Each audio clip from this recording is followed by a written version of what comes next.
Now for the muscles of the anterior compartment of the thigh, the superficial most muscle of the anterior compartment of the thigh is the sartorius. You can see it arises from the anterior superior iliac spine, runs across the thigh from lateral to medial side, and its insertion can be seen in this cadaver, where it is inserted after crossing the knee joint posterior-medially into the upper medial condyle of tibia. Along with sartorius, gracilis from medial compartment and semitendinosus from posterior compartment also will be inserted on the upper medial anterior surface of medial condyle of tibia. The insertion of sartorius is hockey stick shaped. All these three are inserted one after the other on the same site, that is anterior surface of medial condyle of tibia. These three muscles are called as gyropes of the pelvis. Most of the anterior compartment muscles of the thigh, whichever that crosses the hip, will take origin from the iliac part of the hip bone.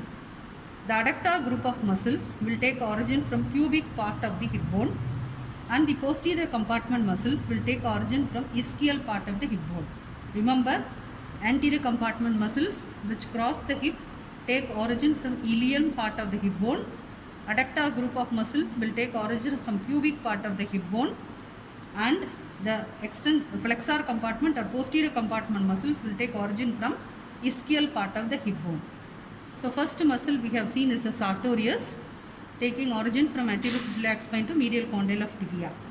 All the muscles that lie lateral to the sartorius comprises of anterior compartment muscles. There are group of muscles on the medial side of sartorius also. They are all adductor group of muscles. So don't get confused. First identify the sartorius. The muscles that lie lateral to the sartorius comprises of the anterior compartment muscles of the thigh. The most and the largest muscle in the body in the anterior compartment of the thigh are the quadriceps femoris, composed of 4 group of muscles. The central one close to the sartorius, taking origin from anterior inferior iliac spine and grew above the acetabulum, is rectus femoris. This can be identified by the bipinnate fibers running on either side of a long tendon. Medial to the rectus femoris, that is between rectus femoris and the sartorius muscle, is the vastus medialis. This muscle is fleshy till the patella, where it is inserted predominantly along the medial border. Then lateral to rectus femoris is vastus lateralis. Deep to rectus femoris is vastus intermedius.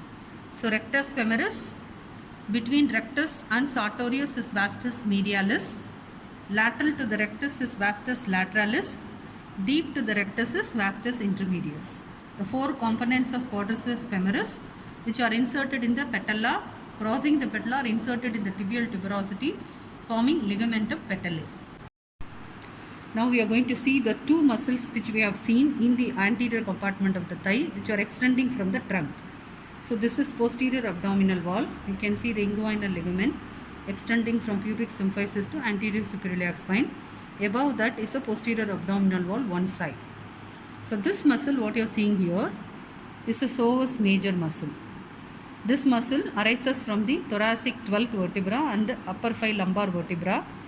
The body sides of the bodies of these lumbar vertebra, intervertebral disc in between, and also from the medial half of the anterior surface of transverse processes of T12 and 5 lumbar vertebrae. So the fibers will descend downwards.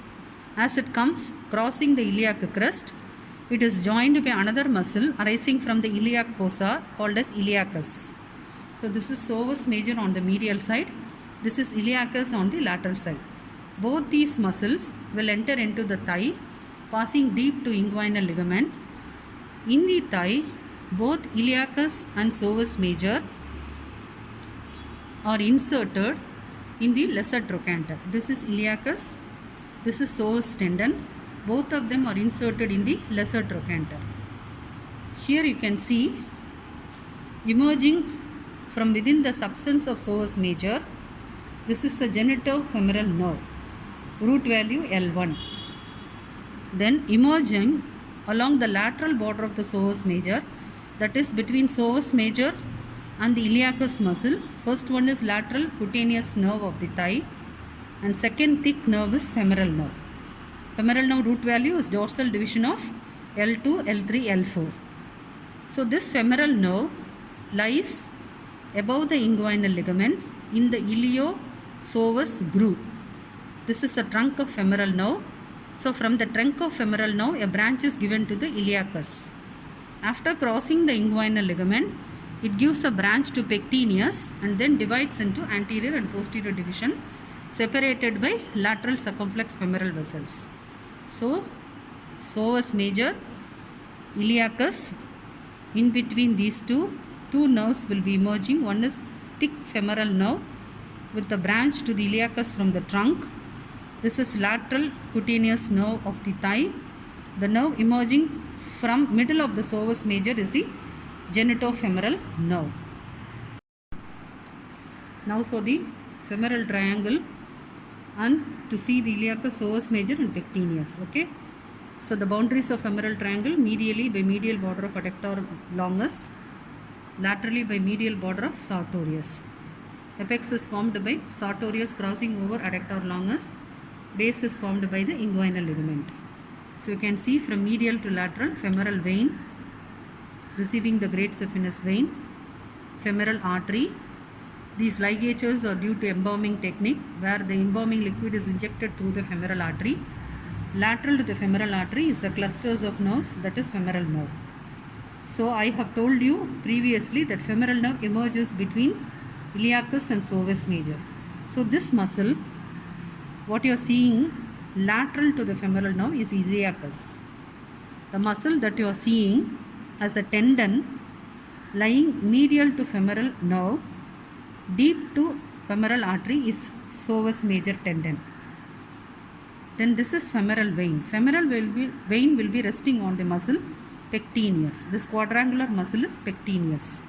This is a hybrid muscle shared between adductor compartment and the anterior compartment. So it has got dual nerve supply. Medial half is supplied by obturator nerve, the nerve of the adductor compartment. Lateral half is supplied by femoral nerve trunk before it divides into anterior and posterior division by the femoral nerve. This is dorsal division branch. This is ventral division branch. The lateral half of the muscle is responsible for flexion of the hip. The medial half of the muscle is responsible for adduction of the hip. So it is supplied by a branch from femoral nerve which passes deep to femoral artery, femoral vein, and reaches this muscle. The obturator nerves anterior division will give a branch to medial half of the pectineus. So iliacus, lateral to femoral nerve, medial to femoral nerve. This thick tendon is psoas major, overlying that is a femoral artery. Then femoral vein. When you lift the femoral vein, the bulky muscle you are seeing deep to femoral vein extending on to the medial compartment is pectineus. So pectineus, femoral vein, femoral artery, psoas tendon, femoral nerve, iliacus, sartorius. Close to sartorius, the muscle that is arising going towards iliotibial tract is tensor fasciae lata. Between sartorius and tensor fasciae lata, the muscle that is emerging is rectus femoris. Close to the lower end of rectus femoris, the muscle lying between sartorius and rectus femoris is vastus medialis. This can be identified by fleshy fibers going up to patella. Lateral to rectus femoris is vastus lateralis. In between vastus medialis and lateralis, deep to rectus femoris is vastus intermedius.